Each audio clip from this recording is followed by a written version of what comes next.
Good afternoon and welcome to BBC London. I'm Angie George. The head of the Metropolitan Police, Sir Mark Rowley, says he's determined to put things right. It's after a report found the force to be racist, misogynistic and homophobic. The review carried out by Baroness Casey says the force needs a complete overhaul to restore public trust.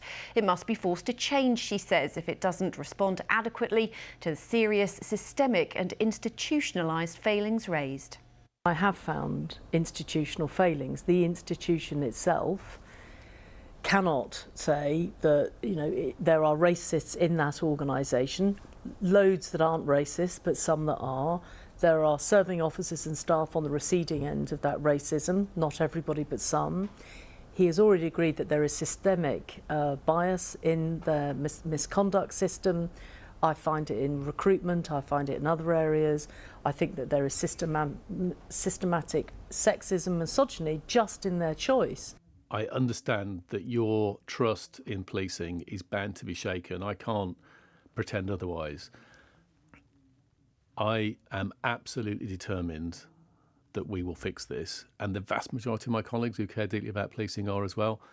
And I have been more forthright in my statements about reform to policing than any commissioner for decades. Well, the Mayor of London, Sadiq Khan, has been speaking to our political correspondent, Carl Mercer. My feelings are of sadness and anger, but not of shock.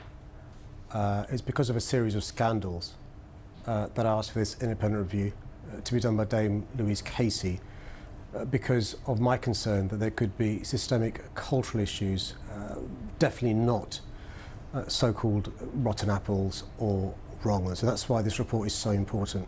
Do you believe, as Dame Louise Casey says, that the Met is institutionally racist, misogynist and homophobic? Because the Commissioner doesn't. I'm quite clear. I've read the report from Dame Louise Casey. I believe the Met Police Service is institutionally racist, institutionally misogynist and institutionally homophobic. The Commissioner doesn't. Why do you think he doesn't? Well, I think it's unfair to Sir Mark to ask me to explain why he believes it. What do you think of the fact that he hasn't accepted that? What I've heard him say today is his concern about the phrase being misinterpreted. I'm not concerned about that. I'm quite clear. Londoners get what it means. It's come to something, though, hasn't it, when a Commissioner has to say that I do have a minority of officers who are corrupt, dishonest, unethical. These bad officers sap the morale of their honest colleagues and they do immense damage to public confidence. There's no sugarcoating it, and it's really important for us to understand that whole-scale reform is required. Those words, though, weren't Mark Rowley's. They were the words of Sir Paul Condon giving evidence to the Home Affairs Select Committee in 1997. And off the back of that, you were a young civil rights lawyer commenting on Sir Paul's comments. That was in 1997. Do you think you have anything to apologise as Mayor for having taken your eye off the ball? I think Dame Louise Casey is quite clear in her report. She says a number of things which are relevant. Firstly, successive commissioners and politicians needed to make changes, but I'm that politician who's made the change in relation to the independent review, Dame Louise Casey, but also Dame Louise Casey. Will you apologise for the standard of policing that Londoners, that you say you want to represent, the underrepresented communities in London, have been let down by the police force that you are the police commissioner for? But also Dame Louise Casey says she's got confidence in me chairing the policing board, bringing about a reform. Well, we'll have lots more on that in our main programme tonight at 6:30. The Football Association has charged Fulham striker Alexander Mitrovic and manager Marco Silva after they were both sent off at the weekend. It happened during Sunday's FA Cup quarter-final defeat against Manchester United. It's thought the player could face a lengthy spell out of the game after the FA said a standard 3-match ban was clearly insufficient. Basildon is getting more than £4 million to turn empty properties into digital workshops. It's hoped the money will support people working in film, TV, gaming and animation.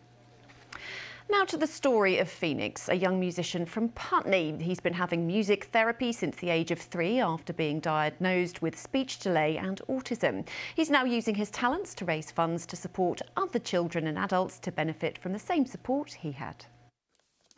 Well, I play classic rock and psychedelic blues like Guns N' Roses' Jimi Hendrix. My hero is Slash. He does some of the coolest songs. He plays my favourite guitar. One day I really want to go up on stage and play with him. My name is Phoenix, I'm a lead guitarist and I'm 10 years old. I'm going to be playing at the Half Moon Pub Putney so I can help Nordoff Robbins with their music therapy because I want to help others for how much they've helped me. Around the age of 2.5, 3, it was picked up that Phoenix, wasn't speaking like other children his age. I was just told that he's diagnosed with speech delay, and I had no idea what that meant long term. What attracted me to music therapy was that I'd seen Phoenix responding when I would play music at home and in the car. He would move to the music and he would try and pick things up and even bang on like some tin pans in the kitchen. I could just see that music was something that brought Phoenix to life. I would go there booming with excitement and I would sing, and I used to hold my guitar like this and go like that, and every time I would do that I'd really like it because I could feel like I could play. Playing the guitar helps me a lot in a lot of ways because I can express my emotions. In the music room he felt I could be myself, and that's when slowly the words started to come through him singing, picking up a microphone. Getting his first guitar on his 8th birthday, from that moment on it all changed, and I'm still surprised myself and in awe of how he is able to pick up a guitar, only 2 years, and play it at such a professional level. I played at the O2 Islington with Guns to Roses and I played Welcome to the Jungle. I just got so much hope for him now and his future.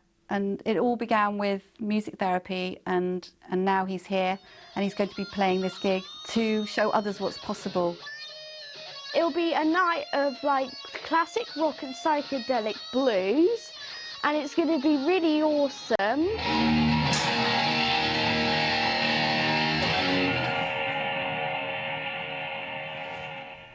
Very talented. And finally this lunchtime, Sir David Attenborough has planted an oak tree in honour of the late Queen to officially open a new Platinum Jubilee woodland in Richmond Park.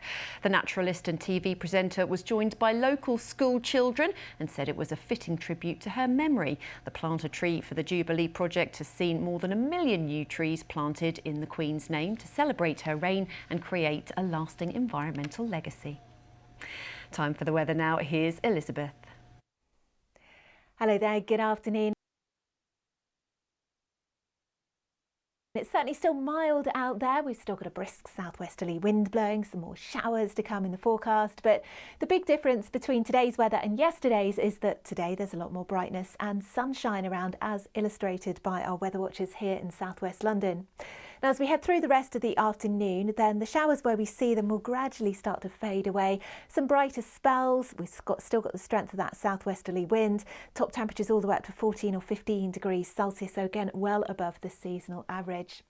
And then overnight tonight, there's another weather front gradually moving eastwards. It's weakening as it goes, so the rain always heaviest the further west you are, but it's a pretty damp start to the day tomorrow. Wherever you are across the capital, overnight lows of a very mild 8 to 11 degrees Celsius. Tomorrow, a very blustery day, and we'll start off with plenty of cloud around. Again, a few outbreaks of rain for the first part of the morning. That then fades away, and we'll start to see some sunshine develop. Watch out for a few more showers, perhaps here and there, as we head through the afternoon. Top temperatures of 12 to 14 degrees Celsius. There are yet more showers in the forecast as we head through Thursday and Friday. It does stay rather blustery too, some brighter spells at times. Well, that's all from us this lunchtime. Of course, there'll be lots more on our top story in our main programme tonight. That's with Luxmi. Do join her at 6:30. Until then, though, bye for now.